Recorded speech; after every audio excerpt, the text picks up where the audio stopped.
जय हिंद defence aspirants, welcome back again. This is Divyanshu Pandey. Ministry of defence ने Indian Navy और इंडियन कोस्ट गार्ड के लिए सबसे बड़ी डील का ऐलान कर दिया है और अब इसकी अप्रूवल भी दे दी है। तो चलिए जानते हैं कि भारतीय नौसेना को और भारतीय तटरक्षक बल को कौन से मैरीटाइम पेट्रोल एयरक्राफ्ट मिलने वाले हैं।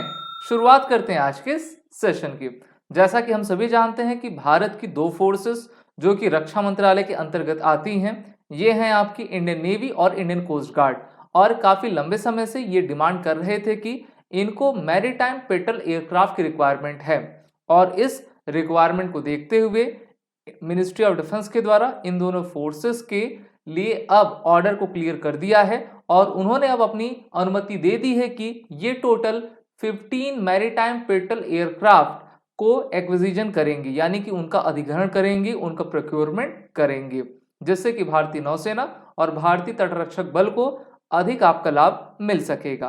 तो जो हमारे पास मैरीटाइम पेट्रोल एयरक्राफ्ट आने वाले हैं नेवी और कोस्ट गार्ड के लिए, वो होने वाले हैं C295 ट्रांसपोर्ट एयरक्राफ्ट। कई बार मैंने आपसे इस एयरक्राफ्ट के बारे में डिस्कस किया भी था और इसको ये जो आपका एयरक्राफ्ट है बहुत सारी कैटेगरी में आता है और नेवी कोस्ट गार्ड के लिए ये जो हमारा मैरीटाइम सर्वेलेंस की कैटेगरी होती है उस टाइप का एयरक्राफ्ट आपका ये आएगा और हमारी नौसेना और तटरक्षक बल की कैपेसिटी और उनकी क्षमता को बढ़ाता जाएगा।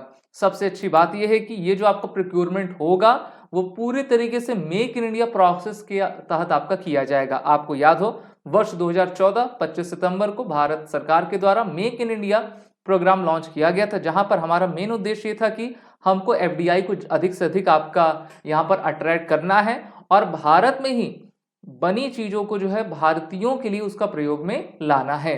तो मेक इन इंडिया के तहत जो है इस आपके पेट्रोल एयरक्राफ्ट का प्रोडक्शन भारत में होगा, जिससे कि भारत में भी आपका एम्प्लॉयमेंट बढ़ेगा और बाहर का पैसा भारत में ही रहेगा। अच्छा, टोटल इसकी कॉस्ट कितनी है? तो इसकी टोटल कॉस्ट आपकी पड़ेगी 29,000 करोड़ रुपीस। जी हाँ, 29,000 करोड़ रुपए की एस्टिमेट के साथ टोटल 15 एयरक्राफ्ट आएंगे और इसके माध्यम से हमारी जो नौसेना और कोस्ट गार्ड है वो अपने सर्वेलेंस, रिकनेसेंस और पेट्रोल कैपेबिलिटीज को बूस्टअप कर सकेगी। किसको कितना एयरक्राफ्ट मिलना है ये भी मैं आपको बता दूं। तो देखिए 15 में से 9 एयरक्राफ्ट हमारे इंडियन नेवी को दिए जाएंगे, बाकी के 6 एयरक्राफ्ट हमारे इंडियन कोस्ट गार्ड को आपका दिए जाएंगे। अभी आपने देखा था कि वर्ष 2022 में इसकी फैक्ट्री आपकी सेटअप की गई थी और टोटल 56 एयरक्राफ्ट भारत में भारतीय वायुसेना के लिए बनाए जाएंगे। साथ ही साथ 56 में से एक आ भी चुका है, बाकी के बचे 15 वो आपके स्पेन से भारत में आ रहे हैं और 40 एयरक्राफ्ट भारत में ही एयरबस कंपनी और भारत की कंपनी TSL अर्थात टाटा एडवांस सिस्टम लिमिटेड के द्वारा जो है वडोदरा गुजरात में आपके बनाए जा रहे हैं। तो इस प्रकार से TSL पहली हमारी प्राइवेट इंडस्ट्री होती है जिनके द्वारा इतना बड़ा प्रोजेक्ट इनको मिला हुआ है और ये भारत में हमारे फोर्सेस के लिए इस प्रकार के ट्रांसपोर्ट एयरक्राफ्ट आपके बना रहे हैं। तो भारतीय वायुसेना को तो ट्रांसपोर्ट एयरक्राफ्ट चाहिए और नौसेना और तटरक्षक बल को क्या चाहिए? सर्वेलेंस करने के लिए एयरक्राफ्ट चाहिए और जिसकी कमी को कौन पूरा करेगा? एयरबस और टाटा एडवांस सिस्टम लिमिटेड के द्वारा आपका पूरा किया जाएगा।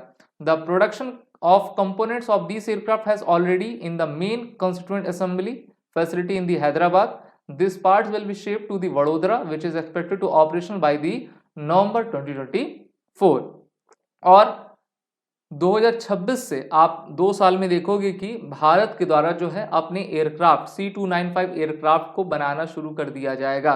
अभी जो दोनों ही आपकी कंपनियां हैं हैदराबाद और वडोदरा में रह के इनके कंपोनेंट को डेवलप कर रही, मैन्युफैक्चर करेंगे और 2026 से ही जो है हमारी भारतीय वायुसेना को इनका लाभ आपका पहुंचने लगेगा।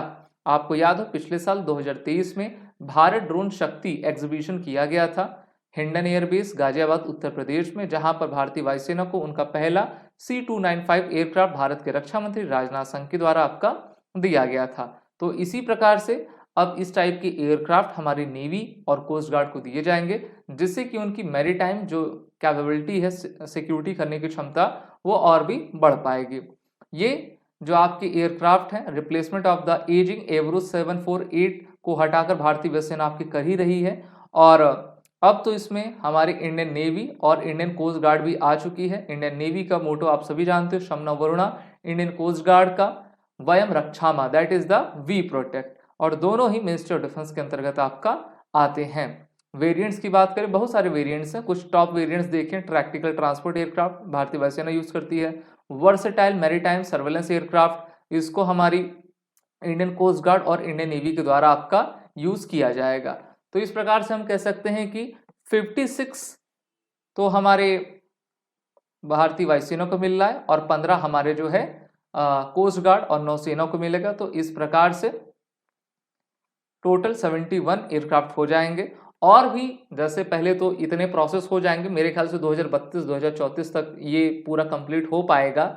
और उसके बाद आप देखोगे कि भारत खुद अपने में खुद सक्षम हो पाएगा कि हम इस प्रकार के इंजन्स, इस प्रकार के एयरक्राफ्ट को बिना किसी के मदद से भारत में आपका बना सकेंगे। तो ये काफ़ी बड़ा आपका प्रोक्योरमेंट प्रोसेस है, जिसका टोटल कॉस्ट 29,000 करोड़ आ रही है, और इसकी मदद से हमारी नौसेनाओं को काफ़ी बेनिफिट मिलेगा। आप सभी defence aspirant SSB crack exam के इंटरव्यू और रिटन कोर्सेज में इनरोल होकर अपने आने वाले एग्जाम की तैयारी जरूर करें। वॉर 10 कोड का यूज कर लीजिएगा, जिससे कि एडमिशन लेते वक्त आप सभी को हमारे कोर्सेज में 10% का फ्लैट डिस्काउंट मिलता जाए। जय हिंद। अगर आप एक डिफेंस एस्पिरेंट हैं और SSB interview, NDA, CDS, AFCAT जैसे एग्जाम्स के लिए प्रिपेयर कर रहे हैं, तो आप एसएसबी क्रैक एग्जाम्स के कोर्स को चेक करना ना भूलें। आप हमारी लर्निंग एप्लीकेशन को गूगल प्ले स्टोर से भी डाउनलोड कर सकते हैं।